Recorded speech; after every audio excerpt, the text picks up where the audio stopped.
number two, the fitter you get, the less room for error you have. And number three, anything works for deconditioned weak people. And that's, oh man, that's going to sting. So I need to mark this clip right now because I. This guy,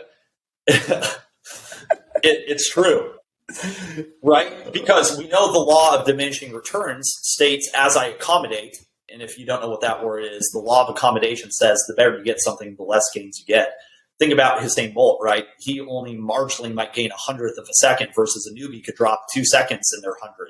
Yep. So as we get fitter, what's going to happen is eventually the minimum we need to progress or stimulate and the maximum you can recover from will eventually meet. And the further you are away from that meeting point, the easier thing is. So obviously, if you can only do 6 pull-ups to 8, you could probably do almost anything. It's going to work. Just keep talking. I gotta plug my computer in.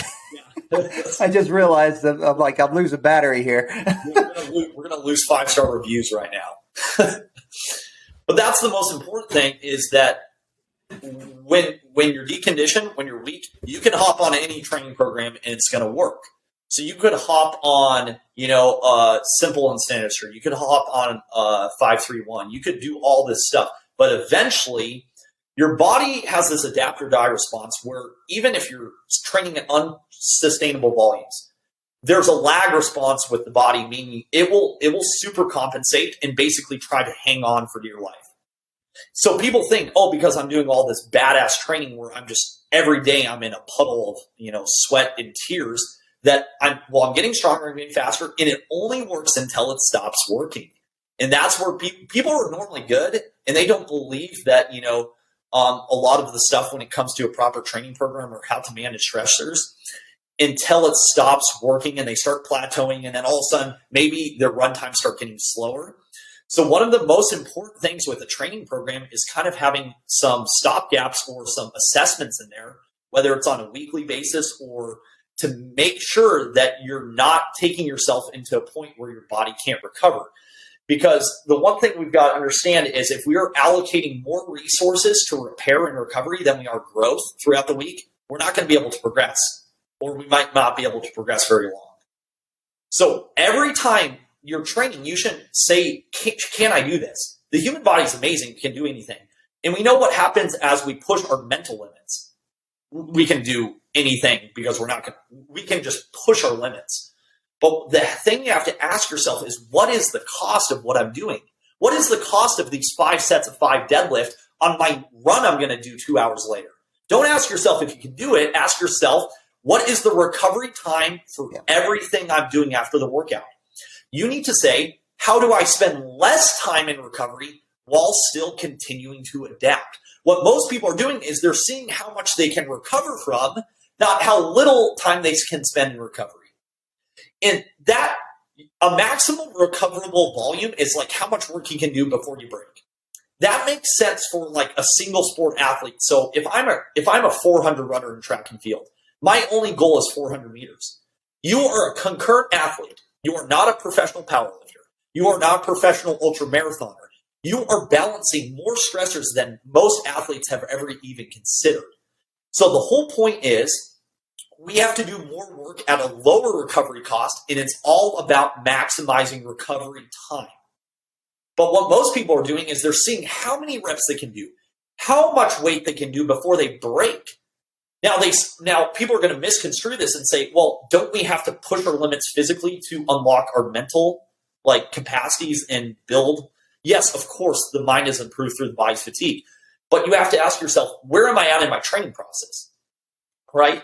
How long can I keep this up? But we have to understand what are the recovery limits. So it's vital that we have stress the body and make it as tired as possible, but then we have to recover back to normal so we have optimum development over time. If not, you're simply just getting tired and it will work until it doesn't work. And then you're the person who says, I can only do 13 pull-ups, why can't I do more? It's because your goal is not adaptation anymore, it's demonstration. If most people listening to this podcast realize training was not a demonstration of strength, fitness, and capacity, it was about adapting and improving that, they would get a lot further.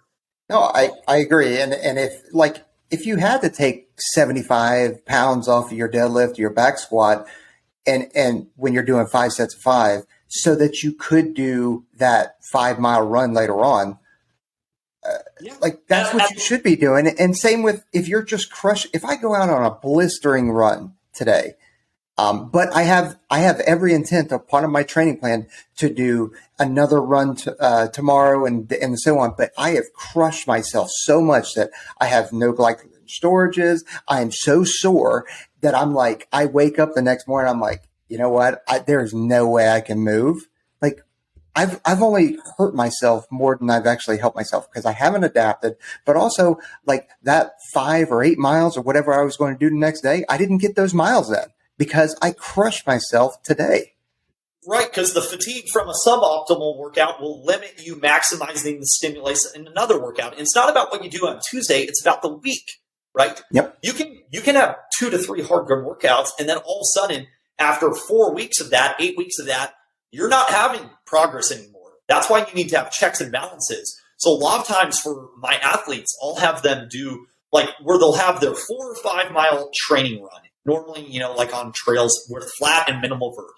And they should know when I'm running at my zone 2 145 that it takes me 45 minutes to do this, and boom. If all of a sudden you do that run 3 times in a row and your performance is worse, your heart rate profiles are worse, you need to seriously question if your body is keeping up with the adaptation and the load that you're placing upon it. So another thing that I encourage hybrid or concurrent athletes to do is to add something like a broad jump test throughout their week. That can be done once a week. It can be done multiple times. But the idea is that we're trying to check and see when we've kind of tipped the edge between doing too much work and not enough work. And there's no perfect science to this. If there was a formula that worked for everyone, saying if you do 2 hours, you do this, I'd be the richest person alive. Every sports team on the planet has, all the whoops and the Oura rings and the HRVs. They have millions of dollars invested in recovery to find out how can we get people to recover quicker. But there are certain things. So for instance, if I have a regular loop that I do that I know incredibly well, if I go for my easy run, and let's say it normally takes 45 minutes at 145, in 3 workouts in a row, it takes me 55 minutes, and I'm at, the same heart rate, I need to start saying, wait a second, shouldn't I be running further at the same heart rate if I'm getting fitter? And then what if you're running that 45 minutes, but your heart rate's 15 beats higher for 3 workouts? So but some of that has, there's other variables like, hydration. Exactly. Be part of it. Sleep, nutrition. There's so many variables in that. Well, when it comes, people are going to start saying, well, what do we do for recovery? And here's the first truth. When it comes to recovery, passive recovery is going to always trump active recovery. This is the big misnomer, and this is what that I talked about in big marketing. The big marketing scheme. Because they convince you almost like that you have FOMO, that fear of missing out. You're like fear of not actively recovering. They've created this fear that you're not doing enough, and your body doesn't recover unless you grab a Theragun, CBD, infrared sauna, contrast baths, dry needling, K-tape, scrape. Your body is incredibly resilient and adaptive. Yes. And the second you stimulate it, so if I'm doing deadlifts and I send an adaptive signal that's at the proper intensity, I've already started the adaptive process. Now, I haven't necessarily started the recovery process because I might still be training. And that's why doing stuff like eating in your workouts is going to be so important. So let's kind of break down the 4 passive recoveries, so to speak. We know sleep. Obviously, if I say that instantly, people will chime out and say, oh, he's talking about sleep. Sleep's important. They chime out. Obviously, right, you can get lots of sleep, but not good sleep architecture, which is your deep and REM sleep. Your REM sleep is more for the neural connections in your body, and that's going to be heavily devastated by alcohol, right? And then we know that when it comes to your deep sleep, that's where we're going to see our hormone release, and that's going to be a lot for muscle repair. But when it comes to sleep, people have an elementary understanding and just say, oh, well, get good sleep. Well, that's not very helpful to most people. So obviously, when it comes to sleep, some things I really want to put out there that people should know. Your sleep cycle is not necessarily dictated by when you say you want to go to sleep. It's about when your skin and your eyes are first exposed to morning light.